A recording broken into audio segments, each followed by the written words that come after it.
kabar terbaru terkait pemanfaatan energi baru terbarukan yang ingin terus dilakukan oleh pemerintah. Kementerian ESDM menyebut Indonesia memiliki potensi energi arus laut yang cukup besar. Namun hingga kini potensi tersebut belum termanfaatkan dan masih dalam tahap pengkajian. Berdasarkan data Kementerian ESDM, potensi sumber energi terbarukan yang mencakup antara lain energi laut, panas bumi, angin, hidro, dan surya di Indonesia mencapai sebesar 470,8 gigawatt. Namun baru sekitar 2,5% diantaranya yang telah terutilisasi. Potensi energi laut sendiri terdiri dari 3 jenis diantaranya arus laut, gelombang laut, dan juga panas laut. Di mana total potensi teoritisnya mencapai 4.676,7 gigawatt dan potensi praktisnya mencapai 60,9 gigawatt.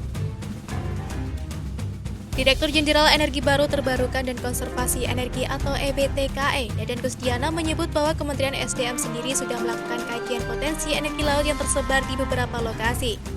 Di antaranya yakni di Selat Larantuka, Flores Timur di Nusa Tenggara Timur, Laut Alor di Nusa Tenggara Timur, serta di Selat Bali. Selain itu, Kementerian ESDM mengakui sudah terdapat calon investor yang menaruh minat untuk pengembangan pembangkit listrik tenaga arus laut atau PLTAL. Bahkan terdapat 3 proposal investasi dari Inggris dan Belanda yang sudah masuk untuk pengembangan energi arus laut ini. Adapun dari beberapa proposal investasi yang masuk, pemerintah akan membuat satu pilot project atau uji coba dengan skala komersial.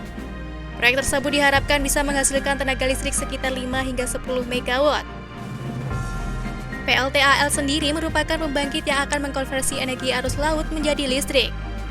Pada dasarnya, arus laut merupakan gerakan horizontal massa air laut, sehingga arus laut memiliki energi kinetik yang dapat digunakan sebagai tenaga penggerak rotor atau turbin pembangkit listrik.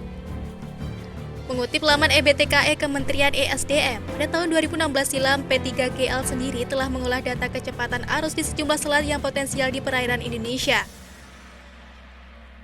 Kecepatan arus yang besar umumnya berada di perairan sekitar Bali, Nusa Tenggara Barat, dan Nusa Tenggara Timur. Adapun kecepatan arus berkisar dari 0,6 hingga 3,5 meter per second.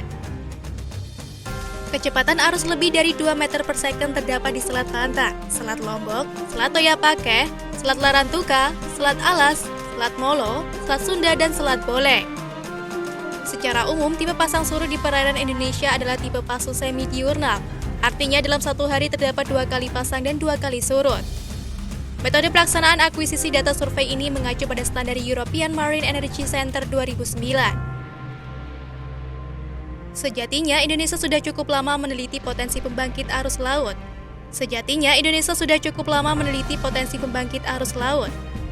Penelitian karakteristik arus laut diawali pada tahun 2005 oleh Puslitbang Geologi Kelautan dengan program studi oseanografi ITB.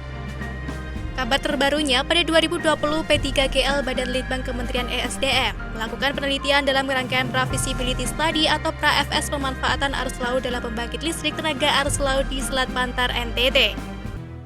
Yang mana tim tersebut telah menyelesaikan tahapan pengunduhan data kecepatan arus sementara dari alat ADCP atau Acoustic Doppler Current Profiler untuk mendapatkan data kecepatan arus laut selama 30 hari di Selat Pantar NTT.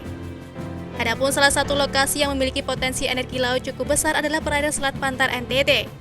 Berdasarkan penelitian P3GL pada tahun 2011, selat ini memiliki kecepatan arus rata-rata cukup deras, yakni sekitar 2 meter per second, sehingga memiliki potensi untuk dikembangkan sebagai sumber pembangkit listrik.